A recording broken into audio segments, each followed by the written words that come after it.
Good afternoon. It's Wednesday, the 7th of August, 2024, just after 1 o'clock in the afternoon. Welcome to UK Column News. I'm Charles Malet. I'm very pleased to be joined by Brian Gerrish in the studio today and Vanessa Beeley remotely from Damascus. Now, today we're going to start with an extension of the analysis of the violence we're seeing across the United Kingdom, which Brian is going to deal with for us. Indeed. And before I do, I'll just say we're wearing very similar shirts. For any of our viewers that have noticed, we are similarly dressed. This is an accidental occurrence. There we are, before those emails come in. Well, let's get on to the serious stuff. And I wanted to focus on some of the commentary that's now being pushed at the public about the recent events of riots and violence on the streets. And I'm going to focus with Nigel Farage, as man I've known of for a great many years. So let's have a listen to what he had to say. Well, it's been a pretty appalling couple of days. Violence on the streets of this country that we haven't seen for a very long time. Yes, we had the riots in 2011, which were exercises in mass looting, but this is very, very different. Let's be clear. Thugs setting fire to hotels, migrant hotels with people in them, is just wrong at every level. I understand the frustrations, I understand the anger that is felt by huge numbers of people, but I do not support street protest, violence or thuggery in any way. And that's why for 30 years I've fought elections, because I believe that democracy is the peaceful way to solve problems. Well, I'm going to say straight off, I absolutely agree with him with the view that we shouldn't be supporting violence on the streets, whatever side is using that violence. It is simply not acceptable. But my immediate criticism with Nigel Farage is he's talking democracy when we do not live in a democracy. And this is one of the key issues where he's not giving the public the true facts about what's really happening. Let's listen to a little bit more of this same video clip. All this peace and love that we hear from those on the left simply isn't true. The Prime Minister has misread this completely and utterly.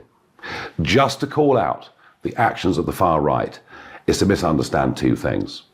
Firstly, let's be clear, there were masked Muslim extremist mobs, some with weapons, going around the streets of Midlands and northern cities, threatening journalists literally running away. Indeed, in some cases, people even having their tyres on their cars slashed. So, of course, as with every major conflict in life, there is fault, serious fault on both sides. But behind the extremes of both, what Starmer doesn't understand, and when he says, I'm going to stop the far right, what he doesn't understand is the general feeling of dissatisfaction that has been out there in this country growing for years. I talked in the general election about societal breakdown. What I meant by that were communities being split apart, people not even recognising the centres of some of our towns and cities as even being vaguely English anymore. And when it comes to the issue of two-tier policing, something which Keir Starmer denies, I promise you this perception began back at the time of Black Lives Matter. Remember? Churchill's statue being defaced, the cenotaph being abused in central London. And the police response? They knelt down in the street and took the knee to a Marxist organisation that wants to bring down Western civilization. And it goes on and on from there. So let's just have a little think about what Nigel Farage had to say there. Complete agreement about the Muslim gangs. Completely wrong that their violence was on the street. So make no misunderstanding. There's no misunderstanding about the opinion from UK Column about that. Totally agree with what he said. But then he starts to talk about the breakdown of society. And the key fault here is that he doesn't get to grips with the fact that the breakdown of society is the result of an orchestrated attack by a number of agencies on the democracy that he's talking about or claiming for UK. And once you get into the detail of this attack on communities, on democracy, it is totally unrealistic to believe that today in 2024, we live in a democracy in the United Kingdom. Something much more sinister has installed itself in the government. It is becoming increasingly dictatorial. And Charles, you in a minute are going to look at some of the challenges we face as laws are changed in order to clamp down on anyone who stands up to criticise what the government has done. He talks about policing, but policing has been under attack by a woke agenda. This has not been accidental. This has come through the political party and it's come through the policing system itself. And then finally, he manages to talk about Black Lives Matter and recognises a Marxist component. This is where he's right, but he doesn't understand what he's talking about, because if he understood the Marxist attack that had been unleashed on this country, he would know that the dissatisfaction amongst the public had been created through deliberate, orchestrated breakdown of our system of democracy, government, policing, and institutions. But Nigel Farage just skips over these issues. It's as though the violence that's unfolded has simply been as a result of migration, and I absolutely challenge that. The violence is symptomatic of people understanding and sensing breakdown in their country, and politicians are responsible for this breakdown. In fact, they've even boasted of it, as did parliamentary candidate Danny Kruger. Let's listen to the last part of the talk by Nigel Farage. Do we want to deal with the symptom that we're seeing today, or solve the problem? Dealing with the symptom will turn us into France, where these flare-ups, these racial tensions between the Muslim community and the French right flare up month after month, year after year, leaving big parts of Marseille and Paris effectively no-go zones. Is that what we want? Or do we want to actually solve the problem? And I believe we can solve the problem. We need to end mass immigration now, to send a message to people. We understand that a 10 million population increase has put massive pressure on people's lives. We need to deal with the young men, undocumented young males, crossing the English Channel. Just today we learn that the Labour government are going to close down the hotels, close down the RAF camps like Wethersfield and Scampton, close down, as we learned last week, the Bibby Stockholm. They're going to put all these people now into government and private rented accommodation. So if your kids are trying to buy a house, trying to rent a house, or trying to get onto a social housing list, they've now been put even further to the back of the queue. Do you think that is going to solve any of these tensions, any of these problems? I promise you that it won't. We have to be clear that whilst we've always been open to genuine refugees, no one that crosses the English Channel trafficked in a small dinghy will ever get refugee status. And thirdly, we absolutely need to get all the police chiefs around the whole of the United Kingdom together and to say to them, start policing even-handedly.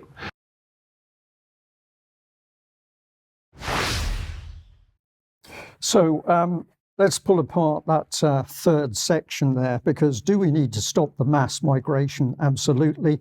Where did the mass migration come from? Well, the immigrants didn't fight their way ashore. The doors were opened and they were encouraged to come into this country in increasing numbers. Labour followed the policy, the Conservatives followed the policy, and now we've got Labour back in power, reaping the whirlwind of the policies that they put in place for Starmer, at least in the Blair era. So it's the numbers coming in, and I agree with Farage on this point. It needs to stop, but it didn't happen accidentally. It happened as a result of policies, and the people who are responsible for those policies are still in power and still pulling the strings of the government. This is why he uses the distracting argument that the immigrants are all coming in via rubber boats. This is complete nonsense. The number of people coming in by boats is a tiny fraction of the total numbers who are being invited in through the programmed, orchestrated government's policy to bring more people into the country. And why is the immigration there? Well, it's not for the best interests of the indigenous people in the UK. It's not for the best interests of the migrants who are coming in themselves. The policy has been to use migration as a weapon to break down the structure of UK. And the tension, of course, now has got to such a level that we've seen the violence unleashed on the streets. So the message from the UK column to our audience, wherever you are in UK, or the States or worldwide, the danger that we face is deliberate political policy which is attacking the members of individual nation states and the members of individual communities. And until that issue is dealt with, we are not going to solve problems of migration. This is an absolutely key point. I'm being pretty forceful about this today because too many people want to simply focus on the number of people in the country and the type of people in the country and say that is the cause of the problem. This is not the case. We have to look at who is causing the problem. Let's listen to somebody else stir the pot to help get this tension and aggression in the country to increase. Tell me why you believe anti-Zionism is anti-Semitism. So it's obvious that in all of history, anti-Semitism has been a shape-shifting virus. Sometimes people hated the Jews for their race. Sometimes they hated them for their religion. In this era, the only permissible way to hate the Jews is to hate them for having a state.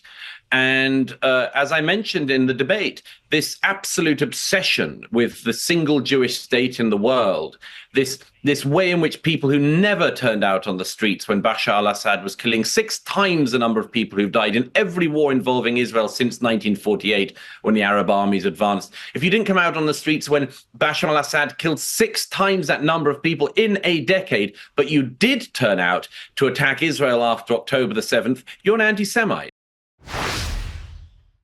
So this man, quite an eminent journalist, sits in the country and he's telling people in the country that we daren't criticise a foreign country that at the moment is embroiled in some pretty unpleasant violence and wars in the Middle East. We mustn't criticise it or he will accuse us of being anti-Semitic. So this is a direct attack on free speech and what people can think simply on the basis that, according to Mr. Murray, we mustn't dare criticise the government of Israel. So what else is in his head? Let's have a listen to how he would deal with the so-called immigration problem. But clearly they've lost control of the streets. Now, is it time to send in the army at some point? Probably yes. But if the army will not be sent in, then the public will have to go in, and the public will have to sort this out themselves. And it'll be very, very brutal. I don't want them to live here. I don't want them here. They came under false pretenses. Many of them came illegally and continue to come illegally, and we don't want them here. And I'm perfectly willing to say that because it needs to be said. If I hated Australia, hated the Australian people, hated Australian history, hated the Australian way of life, broke into the country illegally and spent my time trying to undermine Australia, why should I be in Australia? Why? What would I have brought the country? What benefit? What moral benefit? What financial benefit? What social benefit? The answer is, you'd have brought no benefit. So why just hope that those people are not in large enough numbers and keep your fingers crossed and put it off for another day? I think we have to start saying very clearly, if you don't like it here, go. And if you don't like it here and you intend to make it worse, we will make you go. We stripped citizenship from ISIS members, members of ISIS who, even if they had British citizenship, we stripped their passports. We need to start doing the same thing with Hamas. We have Hamas leaders in the UK, Hamas members in the UK. I'm calling on the Foreign Secretary, the Home Secretary, the Director of Public Prosecutions, the Attorney General, Prime Minister and others to start doing this, to start taking the passports away and deporting people who support Hamas in the UK. Is there the willpower to listen? I think that as the situation is changing, actually, I think there are things now able to be discussed and suggested which were not able to be suggested or discussed even a few years ago. Well, I've got to say, I find the supercilious arrogance of this man totally breathtaking. But when he's talking about a policy to kick out every immigrant in the country, whose policy is it? Is it his? Is it Israel? Is this the deep state? Is this a political agenda for the Labour Party or the Conservatives? The problem we have to deal with is who created the immigration problem. And once we've focused on that, we can start to see how we can correct what's actually happening in this country. So I'm going to say to the audience, think about the issues, think about who the real enemy is. Is it the people invited into the country, or is it the traitors who opened the door and without any consultation to the wider public of UK allowed hundreds of thousands, millions of people into the country? So I'm going to leave our audience to reflect on that, but a little later in the news, I'm going to be talking about J. Michael Waller, former CIA operative, talking about the maneuverings of the deep state in the US in order to interfere with freedoms of speech and political policy. It's serious stuff, Charles, and you're going to have a look here at the rules coming in to clamp down even further on anybody who stands up to challenge what's actually happening in UK. Absolutely, yeah. Thank you, Brian. Yes, in the last few weeks, we've spoken about the extension, really, of the definition of terrorism and what it may be seen to be encompassing, not forgetting, of course, that the original definition was really to do with the acts of government. So that's what we'll return to probably in a few minutes. But last week, I spoke about Schedule 7 of the Terrorism Act, and I'd just like to make a clarification because I spoke specifically about the right to silence, which does exist under the Terrorism Act 2000, but not specifically under Schedule 7. And just as a demonstration of the breadth and the willingness of the UK column audience to help out and get involved, I've spoken to a former police officer with accreditation on the Schedule 7 side of things, which applies explicitly to ports within the UK. And it was a fascinating and enlightening conversation. But essentially, the bottom line is that if you are taken to one side under Schedule 7, then you are compelled to answer any question put to you. So I've got a slide to demonstrate the particular part of the Act here. So a person who's questioned under paragraph 203, basically meaning that if you're within the confines of a port, then you must give the examining officer any information in his possession which the officer requests.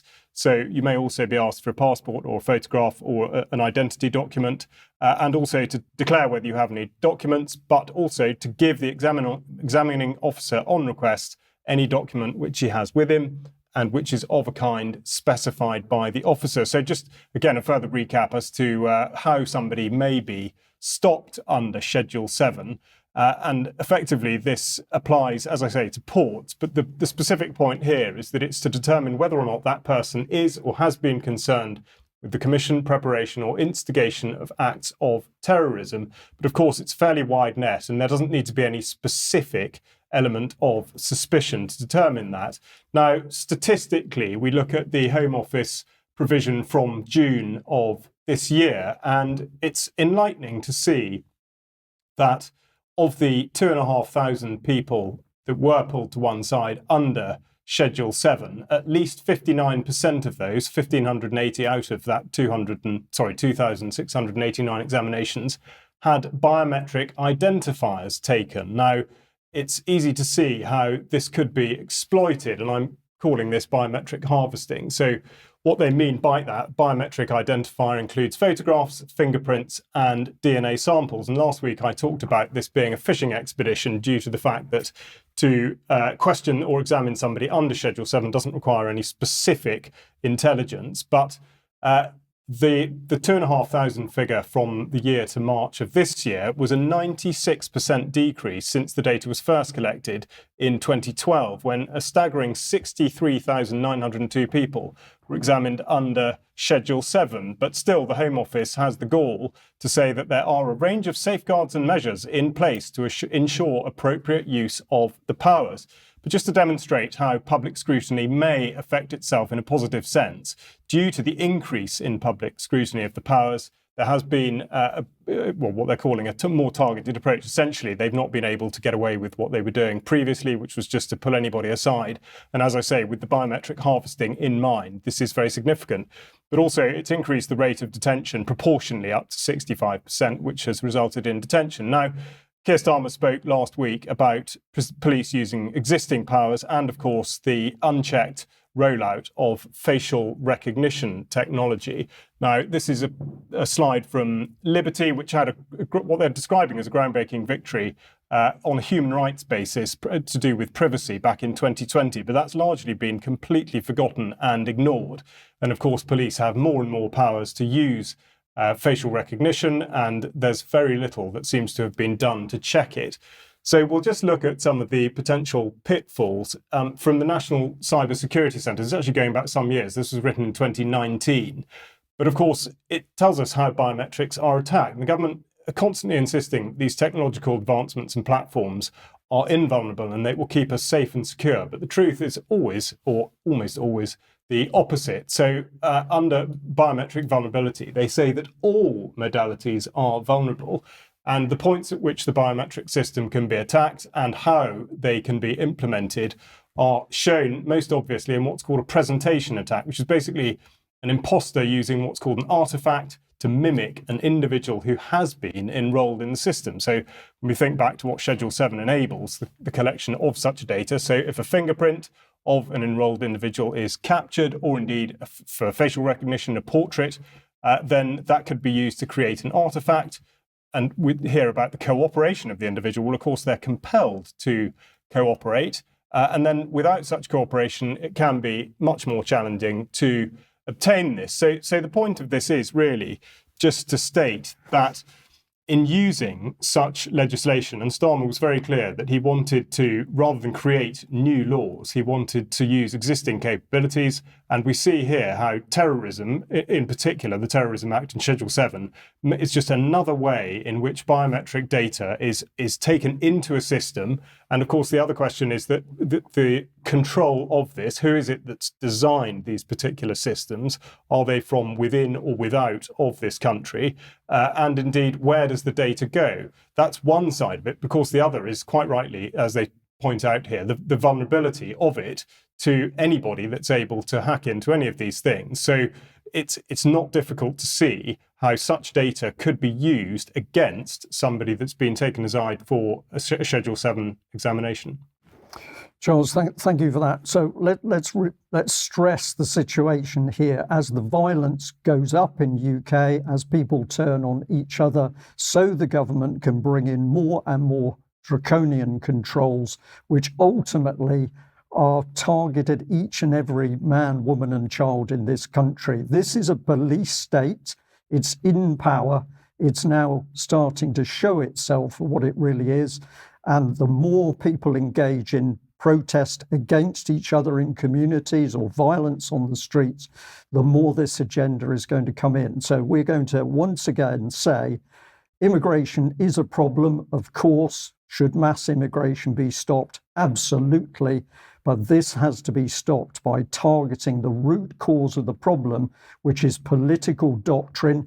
Farage has mentioned the word Marxism. I would say a variant of Marxism, which has been unleashed through both the major political parties, both Labour and Conservatives. And people need to see this danger, because if they focus on attacking and getting annoyed with other members of the community of what colour, what race, then they are going to miss the point of what's really coming. This is very, very dangerous. And of course, the government, whether Conservative or Labour, is the same government which is happy to prosecute unlawful wars overseas, be it in Ukraine or in the Middle East. So, Vanessa, let's welcome you to UK Column. And I'm going to say, have you got any good news for the Middle East? I rather fear that the news is getting worse. Yes, I mean, things are escalating. We were talking before I came on about the fact that here in Syria, particularly where we've been under an economic blockade that has basically stagnated society probably since 2018 until now, any kind of break in that stagnation is relatively welcome in a sense that it means things will eventually move forward despite the interim escalation, violence and pain. And of course, I also want to add, Brian, that immigration, yes, it's a problem, but when you mention the causes, of course, for me, the primary cause is our government's neo-colonialist agendas and foreign policy. In other words, the bombing and the pillaging of the global south, including West Asia, including Latin American countries, but particularly West Asia. So I think, we should probably talk about that a little bit more in extra. There's an awful lot going on in the region, so I've sort of tried to condense it as much as I can. So I'll sort of whiz through the facts, and I'm sure we can extrapolate a bit in extra. So last week we talked about the cause of the escalation, which is basically the double assassination of a Hezbollah senior commander, Ismail Haniyeh, who was the leader of the Hamas organization and also the chief negotiator with Israel over the release of the hostages in Gaza and any potential ceasefire. So that clearly shows how interested Israel is in bringing forth peace in Palestine. And then, of course, there was the US strike against the Iraqi PMF or PMU, the Popular Mobilization Forces, that actually comprise part of the Iraqi official military. Now, there has already been a degree of response from the resistance axis itself. Several US personnel were injured in the Iraq Ain al-Assad airbase attack, which, of course, you'll remember was also attacked after the assassination of Qasem Soleimani and Abu Mahdi Mohandes in 2020 under the Trump administration. At the same time, and again, this is part of the regional maneuvers, US troops have actually returned to Kirkuk in Iraq. On the next slide, please, Brian. For the first time since 2020, reports are saying that basically they're there to occupy the oil-rich area of Kirkuk under the pretext of fighting ISIS. And yet again, that hypocrisy is demonstrated by the next slide, where in reality, the Kurdish Contras, who are basically controlled by Israel and the United States in northeast Syria, and there they are, of course, occupying and trading Syrian resources, including Syrian oil, released ISIS fighters, which is nothing more than another US proxy in the region, and therefore Iraq is increasing its security on the Syrian-Iraqi border. CENTCOM chief Michael Kurilla is in Israel for preparations against Iran and Hezbollah retaliation. And of course, that has included the movement of ships and troop carriers into the region. And the following map is just one of many that I found on social media. I can't sort of vouch for its accuracy, but it does at least demonstrate the hardware that the United States is moving into the area, both into the Red Sea, into the Gulf of Oman, into the Mediterranean, and of course the UK has its basis on Cyprus, from which has been ferried multiple weapons and also NATO troops into northern Lebanon under the pretext of being able to evacuate citizens in the case of war. I'll leave the audience to interpret that as they wish. A very recent interview by Judge Napolitano with Alistair Crook, who's a former British diplomat who knows the region extremely well, worked in Israel, worked in the Middle East. Now, he makes the point that the US, while it denies any foreknowledge of the assassination of Ismail Haniyeh in Tehran, he makes the point that, however, the ships that are now in, for example, the Mediterranean and the Red Sea, that didn't happen overnight. This was planned, and according to him, from the time or even before Netanyahu went to the state. So let's just have a quick listen of what he has to say. But again, it's telling. I mean, you can't just supply these ships to order. I mean, they must have been given their orders and prepared and ready sometime before Netanyahu gave his speech. All these positions in place, and the head of CENTCOM is now sitting in the Middle East trying to bring together, if you like, an alliance of Arab air forces that will help the Americans to shoot down Iranian missiles again. There have also been concerted efforts, not only by sort of what I would describe as US emissaries, including Jordan, that made an unprecedented visit to Tehran to try and persuade the Iranians not to respond to the assassination of Ismail Haniyeh in Tehran. It's worth remembering, of course, that Jordan was responsible for the air defense for Israel in the previous Iranian retaliation after Israel bombed the embassy or the consulate in Damascus. And also worth noting that earlier this year, it had been discussed that NATO was to open an office in Jordan in its first official representation in the Middle East, which is another major move. And again, I just want to bring in Alistair Crook, where he talks about the fact that Israel should deal with the situation on their own. The G7 pleading with Iran, oh, look, you mustn't do anything, you've got to restrain yourself. They never turn around and say to Israel, you ought to restrain yourself. It's not Iran that provoked this. You did this double assassination precisely into provoking a response from Iran. So you ought to be sorting it out, not asking all the rest of the West and America to come and assist us and help you with what you did it. You made your bed, you should lie in it. Totally agree, but of course Israel is incapable of defending itself without the help of the US and the UK and its regional allies. There have been a number of theories circulating about what the response from the resistance axis will be.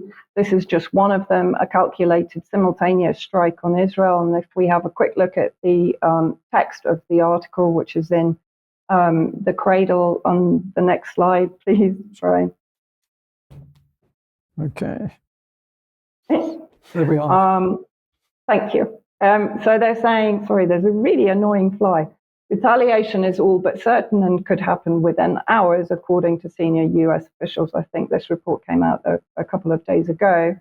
And of course, part of the response is this psychological warfare, Israel not knowing when the attack will come in, the panic and confusion among the settlers in the occupied territories.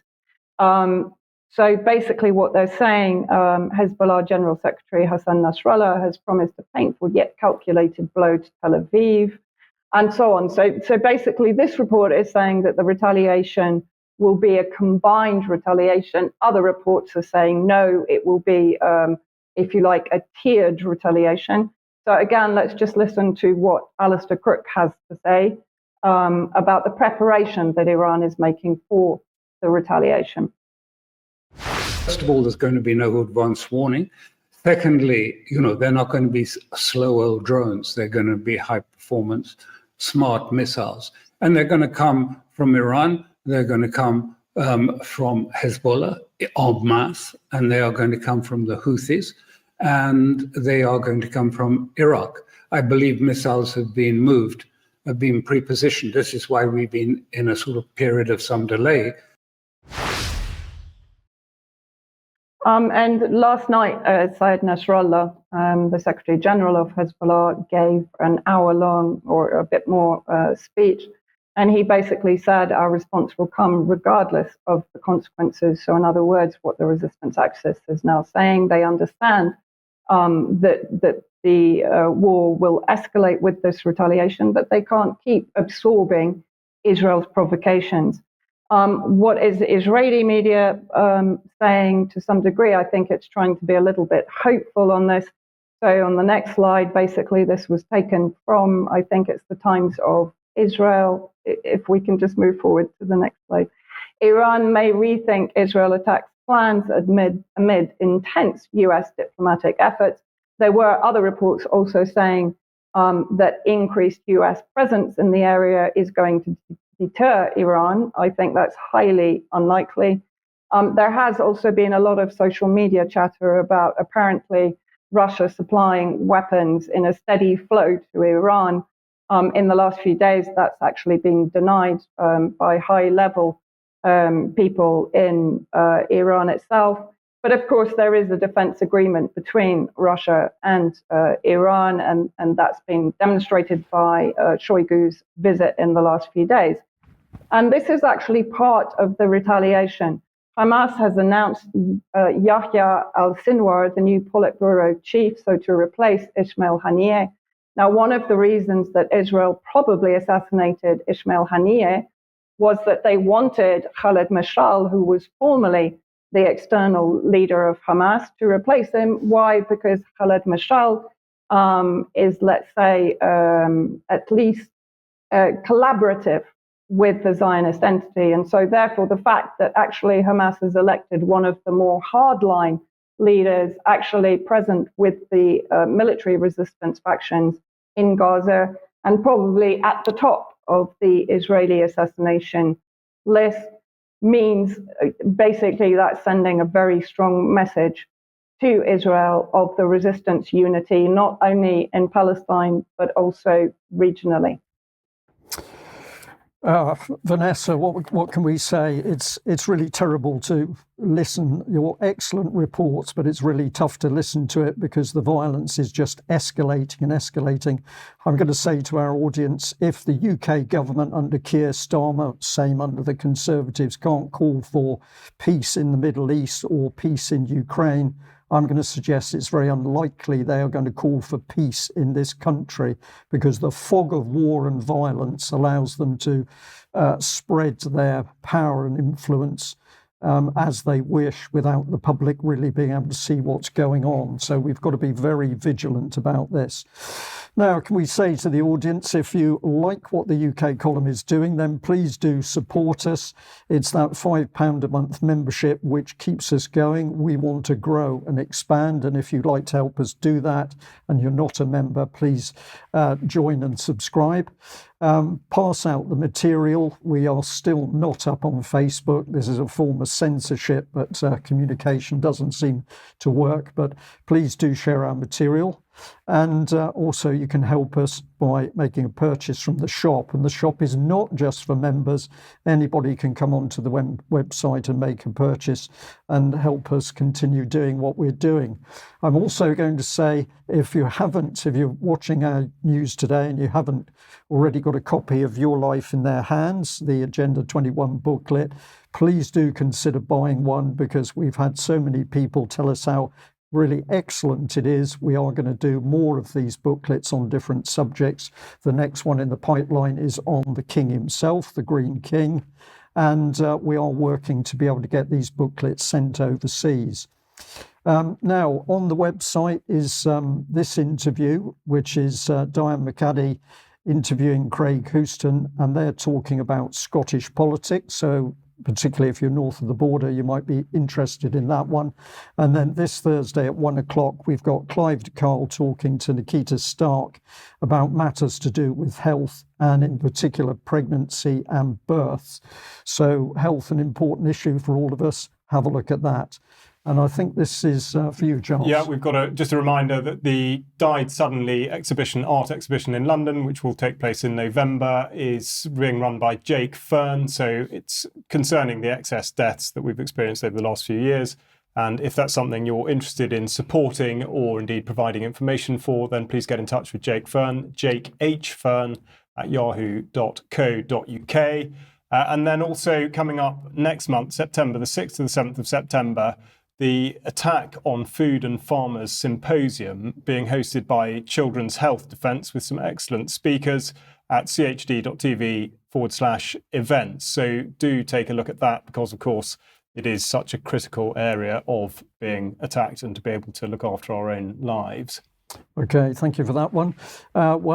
We've also got the Freedom Music 2024 Festival. That's coming up the 23rd to the 26th of August. Hope Sussex, Katie Joe leading that one, but some really good music. So 4-day family event, and you can find that online for more details. Also a reminder of the UK Columns on Location event at Bristol. Venue still to be announced, but I can assure you it's a quality venue. And we'll also be announcing some of the speakers in the next few days, so stay posted for that. And also it gives us pleasure to say to people, yes, there's peaceful protests planned, and this is Wednesday the 4th of September at 12 o'clock in Parliament Square. Sleepwalking into a dictatorship, I couldn't agree more. So let's peacefully and lawfully unite against the selected, not elected, tyrannical, warmongering government. Bit of a mouthful there, but the sentiment is absolutely correct. Now, I'm going to come on to a very interesting person, J. Michael Waller. I did another interview with this man yesterday. He's a former CIA operative and he's a counterinsurgency expert. He was talking about what has been going on in protests in America. And let's just have a listen to this little 2-minute clip, and then I'll explain more as to what was in the interview itself. And then you had agents provocateurs within the crowd. So as in any good crowd, if you want to create a good impression and you're organized for it, you'll have people dispersed in a diamond-shaped pattern. So they look like they're normal and they're spontaneous, but they're all issuing the same chants.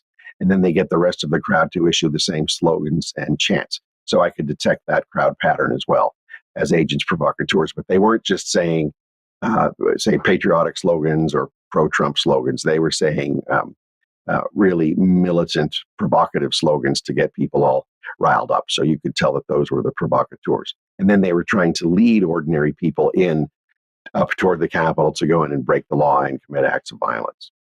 Right. So without putting words in your mouth, Mike,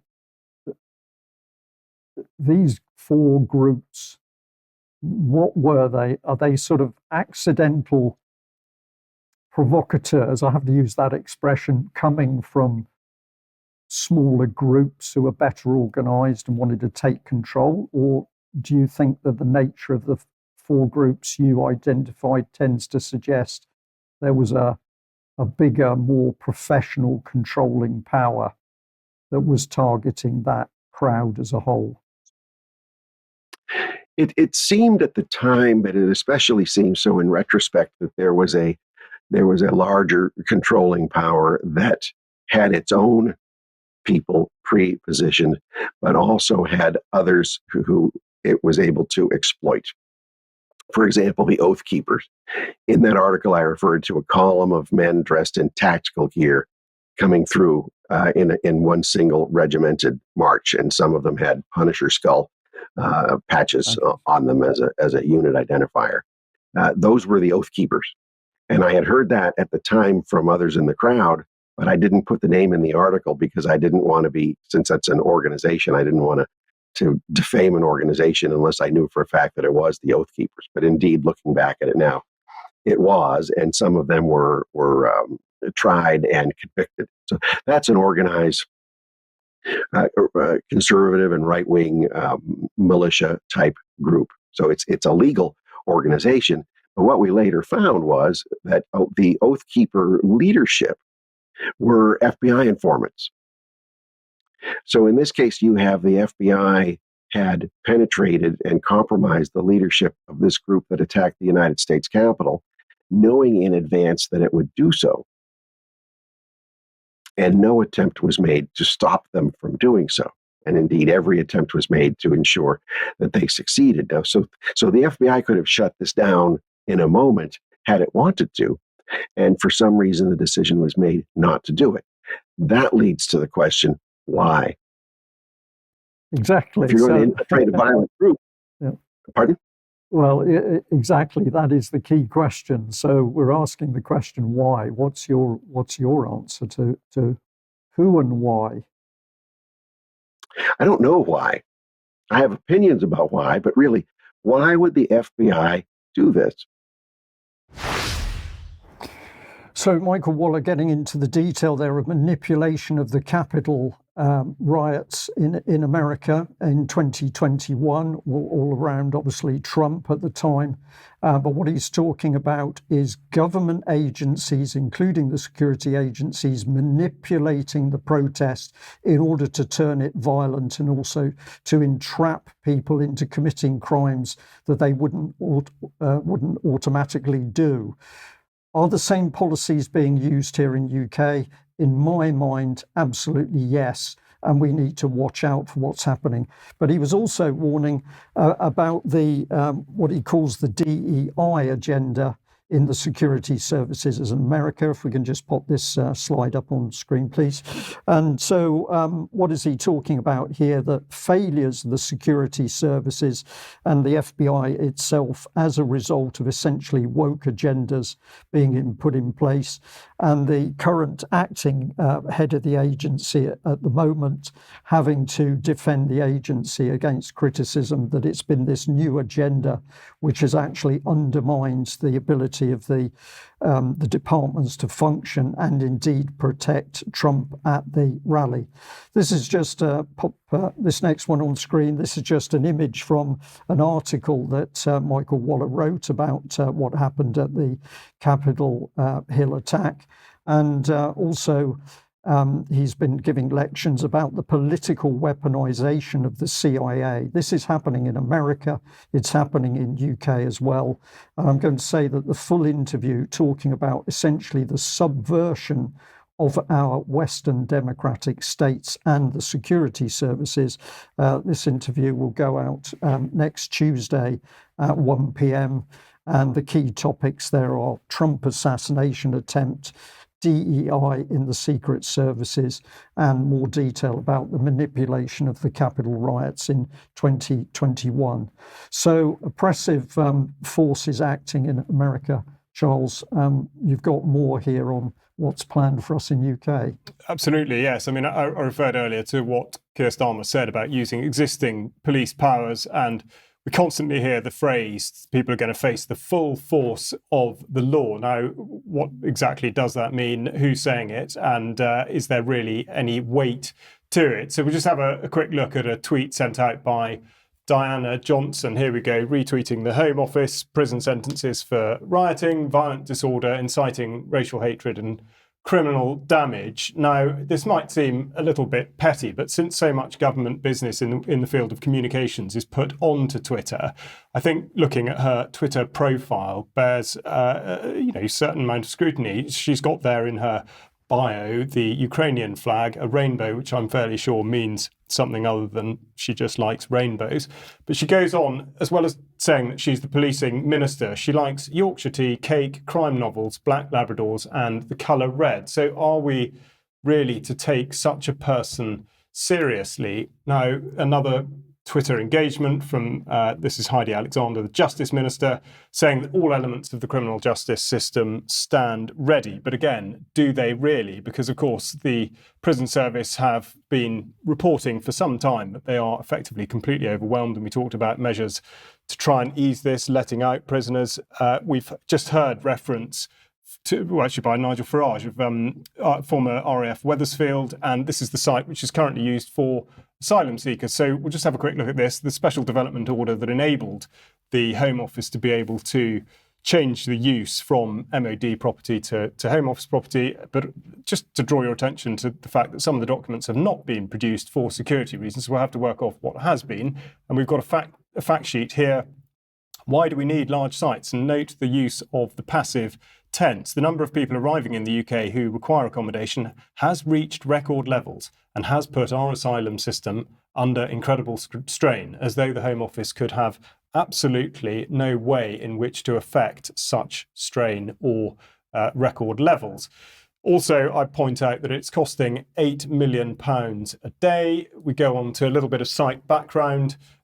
And again, interesting in the light of the current climate with defence, that it's surplus to defence requirements, telling, of course, in itself. And then why are they using the site? Well, at the moment, to support asylum seekers who would otherwise be destitute. So interesting, again, to highlight the discrepancy that the Home Office has a duty, apparently, to prevent asylum seekers becoming destitute, but not necessarily native British people who are at risk of homelessness. So that's sort of one side of it. But the main point here is that the speed with which the Home Office was able to requisition the area in order to repurpose it for asylum seekers is why the Telegraph article suggests that it could actually be used as a detention centre, or indeed other properties that are becoming available as part of the defence estate or elsewhere. Now, other measures that they have at their disposal leads us into what I'm going to refer to as pre-crime. I spoke last week about the serious violence reduction order here to do with knife crime, and effectively the situation is such.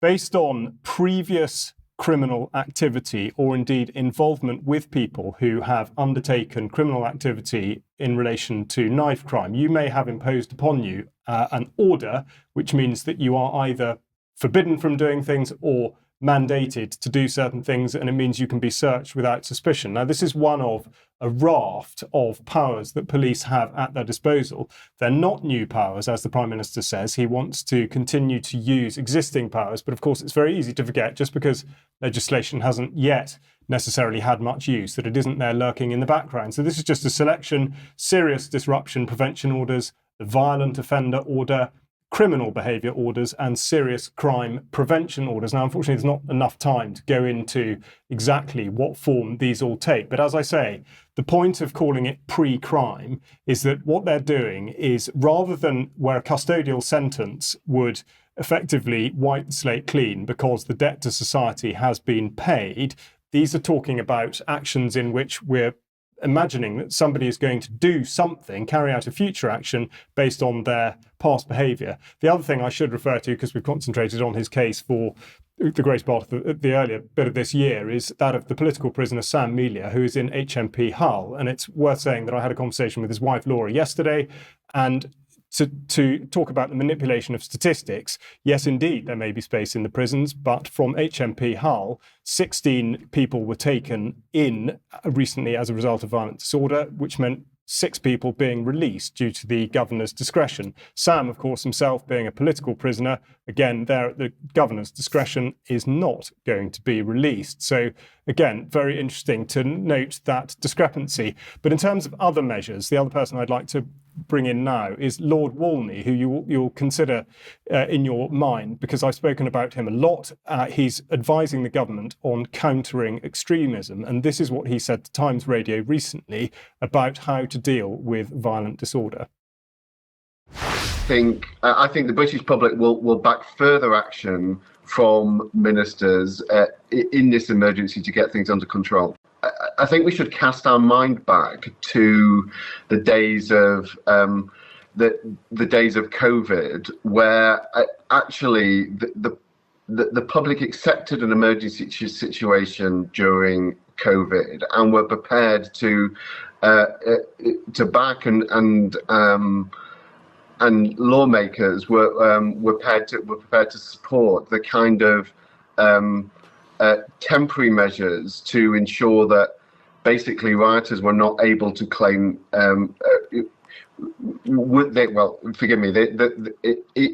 Back in COVID, they were prepared to back measures that were needed in that situation. I think they would take a similar approach to keeping rioters off the streets now, given the scale of damage which is being done to communities.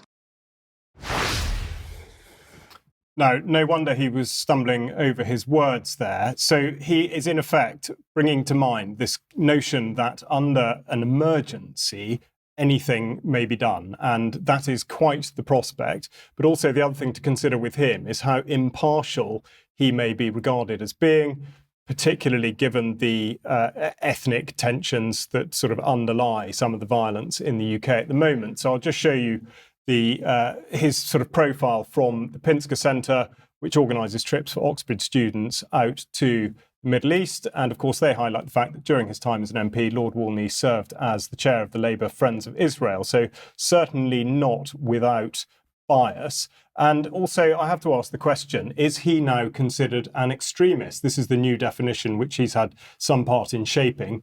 And the government tells us that it's an ideology that aims to negate or destroy the fundamental rights and freedoms of others, and here he is suggesting lockdown again, or to undermine, overturn or replace the UK's system of liberal parliamentary democracy and democratic rights, or intentionally create a permissive environment for others to achieve the results in one.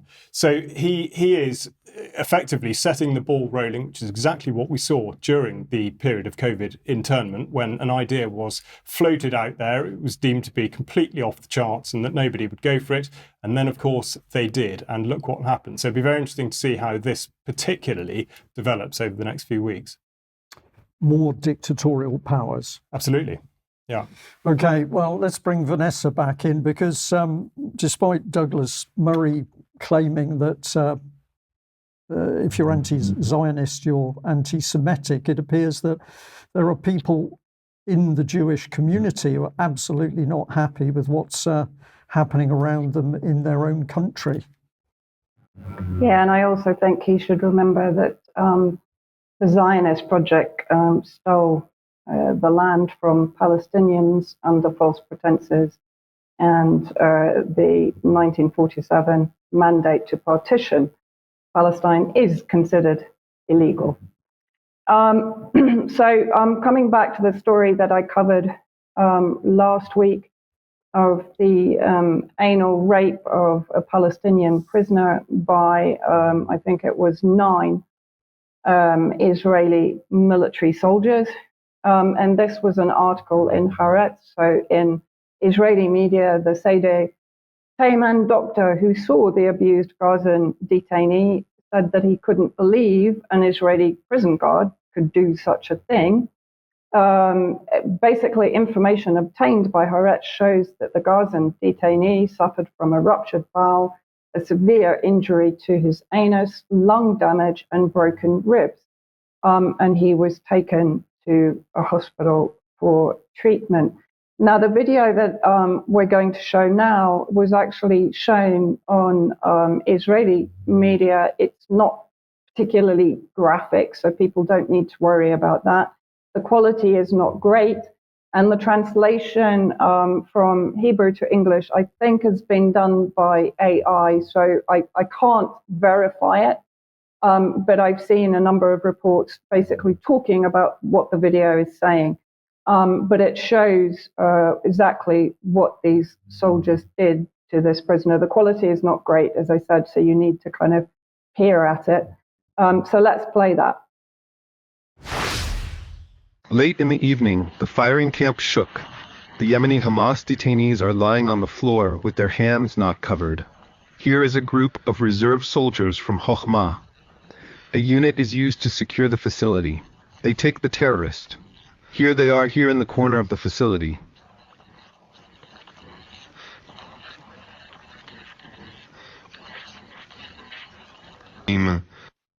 The photo includes documentation of the crime attributed to the reserve men, a sodomy act among the causes of Enos.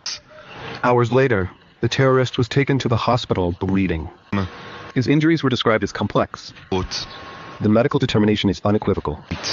The injuries were caused by the insertion of an object. So I don't really need to interpret that. Opinion in Haaretz today, the tip of the iceberg, Israel cannot whitewash the horrific abuse of Palestinians by its soldiers. And also bearing in mind when we talk about hostages, there are now 9,000 estimated prisoners in Israeli jails just in the occupied territories. So I'm not including Gaza. So again, I want to come back to Alistair Crook. And I want to talk about this article that he's written for Strategic Culture. I recommend everybody reads it. So he talks about the 1948 Irgun Reborn. Irgun was actually one of the original Zionist terrorist groups that carried out the crimes like the bombing of Hotel Camp David, I think is the name. And he's talking about the return to this group, to Irgun, with the rise in the far-right extremism in Israel, controlled by the likes of Smotrich, the finance minister, and Ben-Gvir within Netanyahu's administration. And I find it very interesting what he talks about here. So he's talking about internal divisions potentially leading to an internal war in Israel itself. So let's just play this short clip. So in a sense, what we saw there was, if you like, a foretaste of Israel going back to something most had thought it had left behind in 48, into militia. The militia, it was a militia, it was vigilante militia from the settlements who came down and stormed those two IDF bases.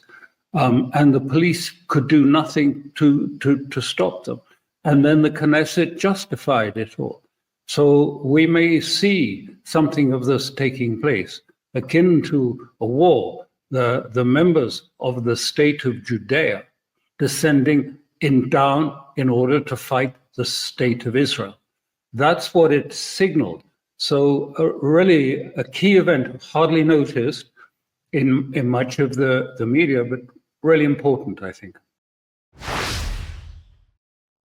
Yeah, I mean, I agree with Alistair on that. The internal divisions in Israel are increasing every single day. I mean, of course, you've got the riots and the protests about the inaction by Netanyahu's government, referenced the hostages, and of course, the assassination of the chief negotiator for the opposition or for Hamas doesn't imbue the faith that Netanyahu wants to get the hostages released. But this is also interesting. There have been major protests from the ultra-Orthodox Jews, the Haredi Jews in the occupied territories, who are saying, because of the recent law brought in by the Knesset, basically stating that they will be enlisted into the IDF, saying that they will die before enlisting. So if we just have a quick look at the actual report itself. So Israel released a statement on the 6th of August condemning the storming of a military base that day by ultra-Orthodox Jews, also known as the Haredim, who were protesting a recent government decision to enlist them into the Israeli army. Breaking into IDF bases is a grave offensive and against the law, the Israeli army said, adding that the enlistment of Haredi Jews into the military is a critical operational need, and we are determined to continue advancing it. Demonstrators from the ultra-Orthodox community stormed the Tel Hashameh base in Israel earlier on the 6th of August during a demonstration against compulsory conscription. Channel 12 News described the situation as out of control, with rioters outnumbering security forces and dozens breaking into the base. So, we are, in my opinion, seeing the state of Israel imploding. So what will come first, the resistance, retaliation, or Israel's self-immolation? Yes, it's serious stuff. But of course, none of this is being reported, Vanessa, which is a great shame because we're just not told alternative opinions from within the Jewish community. And I believe I have mentioned to the UK column audience before, I've been trying to engage with the Jewish community in UK to talk about some of these issues. But even Jews that want to challenge their own government are frightened of speaking out. And I find this oppressive fear is very nasty. It's very pernicious. We should be able to speak freely about all sorts of topics because it's only by talking in the dialogue that we keep peace in sight. And that's what we need. Calm, peaceful reflection to sort out the problems that we face at the moment, and in particular the attacks. I'm just going to end on this one slide. I know we've overrun the news time a little bit, but I think this is important. There was a video circulating on social media showing a group of Muslims attacking a man at a pub, and that attack was pretty outrageous and horrible.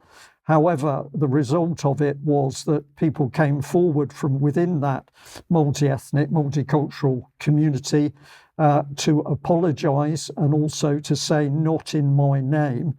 And the comment from the lady who ran the local pub involved said that most were more sensible than not. And I think this is something for us to reflect on. If you're being sucked into the anger and the angst and the stress against another group of people, you are succumbing to the psychological warfare that's being unleashed against us. So stay calm, stay peaceful, stay talking to the man or woman next to you, because if we end up in the camps, we're not going to be bothered by the colour of anybody's skin next to us. It will be us versus the people with the key. So I'm going to end there. We're going to have UK Column Extra in a few minutes, and we will be doing some further analysis on some of these subjects. So if you're a UK Column Monthly member, please join us for that. Vanessa, thank you very much. Charles, thank you. We'll see everybody in extra time. Bye-bye. Bye-bye.